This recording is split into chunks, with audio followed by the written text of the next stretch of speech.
오늘 성경 말씀은 사무엘하 6장 1절에서 11절입니다. 한국 속담에 열길 물속은 알아도 한길 사람 속은 모른다라는 말이 있습니다. 사람의 속, 마음을 안다는 것은 쉽지 않은 일입니다. 그러하기에 다른 사람의 마음에 든다는 것도 쉽지 않은 일입니다. 그런데 다윗 왕은 사람의 마음도 아니고 하나님의 마음을 잘 헤아려서 하나님의 마음에 든다고 인정함을 받았던 사람입니다.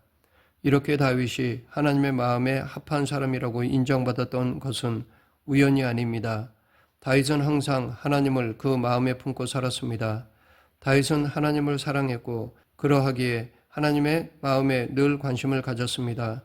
블레셋 장수 골리앗이 이스라엘을 모욕하는 말을 했을 때 다윗은 하나님을 생각했습니다. 하나님의 이름이 욕보이는 것이 싫었습니다.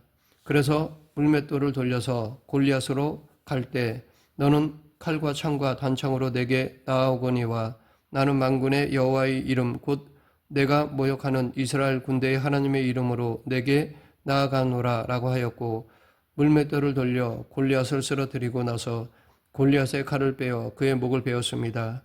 또한 사울 왕에게 억울하게 쫓길 때도 사울 왕을 죽일 기회가 있었지만 하나님께 기름 부음 받은 자를 죽이는 것은 옳지 않다고 해서 차라리 죽더라도 하나님 앞에서 옳은 자가 되길 원했던 사람이었습니다. 다윗이 왕이 된 후에도 하나님께 예배를 잘 드리기 위해 레위인들을 훈련시켜 성가대를 조직하였고 또한 하나님께 성전을 지어 바치려고도 하였습니다. 다윗은 늘 하나님 편에서 생각했고 행동하였습니다. 그러했기에 하나님은 다윗을 왕으로 세우고 당신 마음에 합한 자라고 하셨던 것입니다. 여기서 우리가 관심을 가져야 할 것은 사람의 마음이 아니라 하나님의 마음입니다. 사람들이 하나님을 믿는다고 하지만 사람들의 마음속에는 내가 하나님의 마음에 합한 자가 되기보다는 하나님이 내 마음에 합했으면 하는 생각이 더 클 것입니다. 내 마음에 하나님이 따라와 주었으면 하는 마음이 큽니다. 하지만 우리가 하나님을 믿을 때 관심을 가져야 할 것은 하나님의 마음입니다. 하나님을 늘 마음에 품고 하나님이 기뻐하시는 삶을 살아야 한다는 것입니다. 그런데 오늘 본문을 보면 하나님의 마음에 합한 자라고 인정받았던 다윗이 하는 일을 하나님께서 막으셨습니다. 왜냐하면 다윗이 하나님을 위하여 했던 일이 오히려 하나님의 마음을 불편하게 했기 때문입니다. 그리고 다윗은 하나님의 그러한 처사에 대해서 두려워하였습니다. 그리고 그 하려던 일을 중단하였습니다. 오늘 본문을 통해 우리가 하나님의 마음에 합한 자의 삶을 살아가기 위해서 어떠한 것들을 경계해야 하는지에 대해 알아보겠습니다. 첫째, 때로 우리는 하나님의 마음에 합하고자 했던 것이 오히려 하나님의 진노를 가져올 수도 있음을 알아야 합니다. 하나님을 마음에 품고 사는 다윗에게 한 가지 걸리는 일이 있었습니다. 그것은 하나님의 임재를 상징하는 하나님의 언약궤에 관한 것이었습니다. 다윗이 왕이 되었을 때 언약궤는 이스라엘의 변두리 지역인 바알레 유다라는 곳에 있었습니다. 자신은 좋은 궁전에서 지내고 있는데 하나님의 언약궤는 그 외진 곳에서 20여 년 동안 방치되었었기에 다윗은 이러한 사실이 늘 마음에 쓰였습니다. 언약궤가 이스라엘 변방 지역에 이렇게 오랜 동안 방치된 이유가 있었습니다.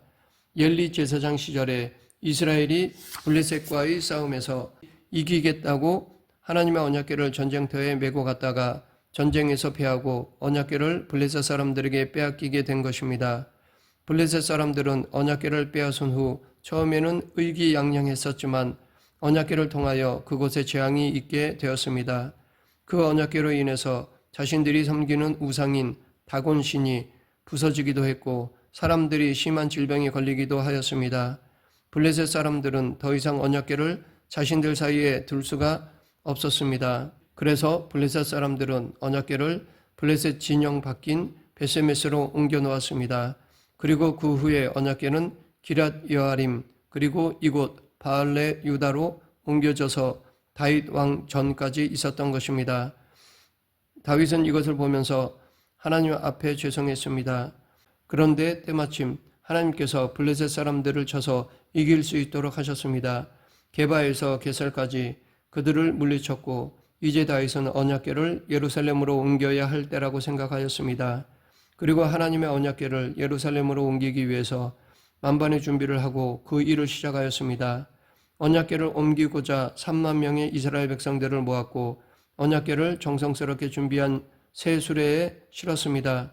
이렇게 해서 드디어 언약궤가 머물러 있던 아비나답의 집을 나왔습니다. 다윗과 이스라엘 백성들이 이 행렬을 환호하였고 악기를 연주하며 하나님을 찬양하였습니다. 모든 일들이 다윗이 원하는 대로 잘 진행되고 있었습니다. 그의 마음이 너무 기쁘고 감격되었습니다.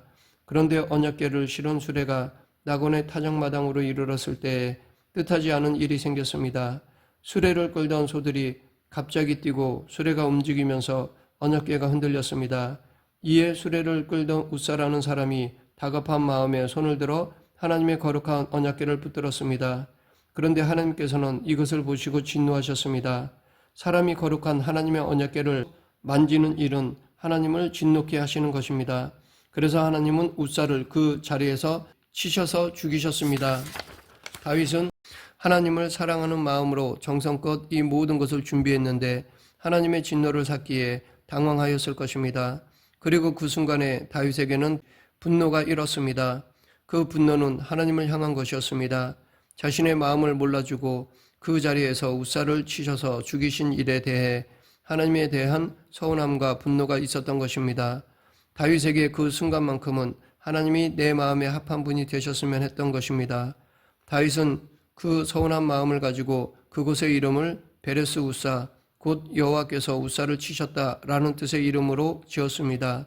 그리고 하나님을 사랑하고 기뻐하던 다윗의 마음이 그날에는 여호와를 두려워하는 마음으로 변하였습니다. 그리고 언약궤를 다윗성에 가져가지 못하고 오벳에돔의 집으로 옮겨놓았습니다. 이처럼 때로 하나님을 기쁘시게 해드리려는 일이 도리어 하나님의 노여움을 살 때가 있습니다. 그럴 때 하나님의 마음에 합하게 살아가려고 하던 사람들은 당황하게 되고 실망하게 됩니다. 그런데 이럴 때 우리는 내가 어떠한 방법으로 하나님을 기쁘시게 해드리려고 했는지를 성찰해 보아야 할 것입니다. 둘째, 하나님의 마음에 합한 자의 삶을 살아가기 위해서는 하나님을 사랑하는 마음을 이루는 데 있어서 하나님의 방법도 구해야 합니다. 우리는 다윗이 하나님을 얼마나 사랑하고 존귀하게 여기는지 의심하지 않습니다. 그 누구보다 하나님을 사랑했고 하나님의 통치를 받고자 원했습니다. 다윗은 자신이 왕이지만 진짜 왕은 하나님이라고 여기고 하나님의 다스림을 받고자 하였습니다. 그래서 다윗은 언약궤를 이스라엘의 중심인 예루살렘 성으로 옮길 소원을 가지고 있었던 것입니다. 그런데 다윗이 언약궤를 옮기면서 한 가지 잊고 있던 것이 있었습니다. 하나님을 사랑하는 마음은 진실되었지만 하나님께서 어떠한 방법을 원하시는지 간과했던 것입니다. 언약궤를 옮길 때 하나님께서 원하시는 방법이 있었던 것입니다. 언약궤는 이방인의 방식으로 수레에 실어서 옮기는 것이 아니라 경건한 제사장이 언약궤를 메고 이동하는 것이었습니다. 하나님의 지시대로 모세 때에는 광야 40년을 그렇게 메고 다녔습니다. 이처럼 때론 우리의 생각과 길이 하나님의 생각과 길과 다릅니다. 그러하기에 하나님의 마음에 합한 자가 되기 위해서는 나의 생각과 방법이 아니라 하나님의 생각과 방법을 구하고 행할 수 있어야 합니다. 그러하기 위해 우리는 세상의 방법으로 하나님의 뜻을 행하고자 하는 유혹을 경계해야 합니다. 하나님은 언약궤를 옮길 때 꼭 제사장이 언약궤를 어깨에 메고 옮길 것을 명하셨습니다. 아마 다윗도 그것을 알고 있었을 것입니다. 하지만 더 화려하고 멋지게 보이고자 세상적인 방법을 사용했던 것입니다.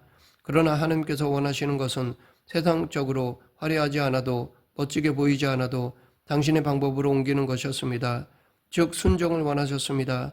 하나님의 마음에 합한 자로 살아가기 위해서는 세상의 방법을 따라 살아가는 것이 아니라 하나님께서 원하시는 방법을 따라 살아야 합니다. 그리고 고난과 불편함을 감수해야 합니다. 하나님은 언약궤를 제사장들이 어깨에 메고 옮기도록 하셨습니다. 일반적인 시각으로 볼 때 그것처럼 불편하고 비효율적인 것은 없습니다. 다윗도 하나님의 언약궤를 빨리 예루살렘으로 모시고 싶은 마음이 있었을 것입니다. 우리는 어떤 일을 빠르고 효율적으로 진행하는 것을 하나님의 뜻이라고 생각하기 쉽습니다. 그런데 꼭 그런 것만은 아닙니다. 때로 하나님은 힘들고 지루한 과정들을 통해서 당신의 일을 하기도 하십니다.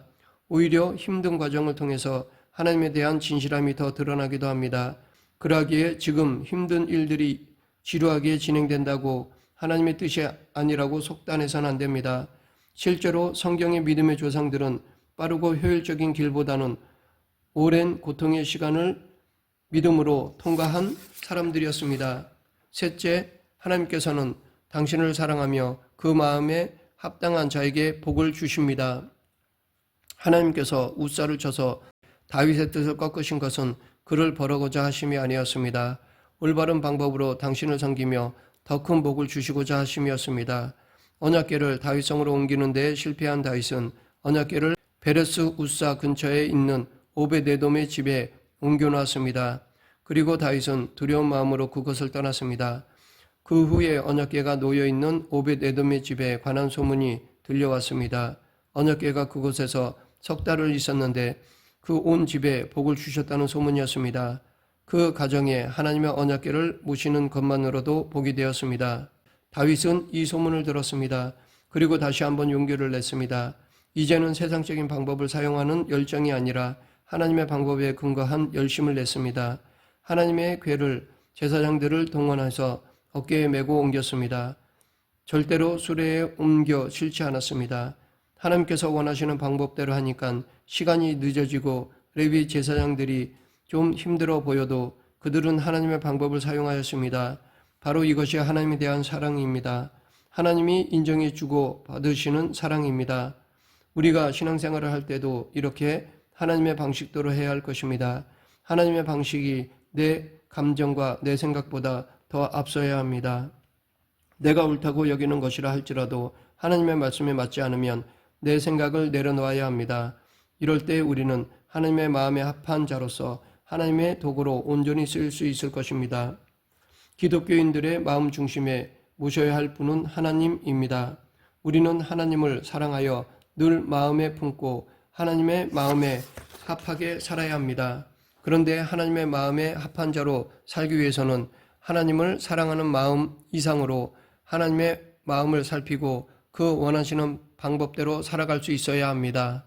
요한복음 14장 21절 나의 계명을 가지고 지키는 자라야 나를 사랑하는 자니 나를 사랑하는 자는 내 아버지께 사랑을 받을 것이요 나도 그를 사랑하여 그에게 나를 나타내리라. 하나님에 대한 우리의 사랑은 나의 뜨거운 마음으로 완성되는 것이 아니라 내가 사랑하는 하나님께서 오늘 하루도 어떠한 삶을 살기를 원하시는지 그 말씀을 알아가고 실천함으로 완성되는 것입니다. 말씀을 맺겠습니다. 우리가 하나님의 방법대로 살려고 하면 속아 끄는 쉬운 수레는 버리고 어깨에 무거운 언약궤를 메고 가야 하는 순간도 있을 것입니다. 하나님의 선하심을 드러내기 위해 내가 고집했던 방법들을 버리고 나를 죽이며 하나님의 용서와 사랑의 방법으로 살아가야 할 때도 있습니다. 하지만 하나님께서 이렇게 요구하시는 것은 당신을 사랑하고 그 방법대로 살아가는 이들을 불편하게 하거나 화를 당하게 하고자 하심이 아닙니다. 도리어 더욱더 하나님을 경외하고 사랑하게 함으로 우리로 하여금 하나님의 더 큰 복을 받는 자로 삼으시고자 하심입니다. 그러므로 우리 모두 하나님의 마음에 합한 자로 하나님의 참된 복을 누리는 성도가 되길 간절히 축원합니다. 기도하겠습니다. 생사화복을 주관하시는 하나님 아버지, 내 중심, 내 방식대로 사는 것이 아니라 하나님 중심, 하나님 방식대로 살아가는 그리스도인이 되게 하여 주시옵소서. 예수님 이름으로 기도드립니다. 아멘.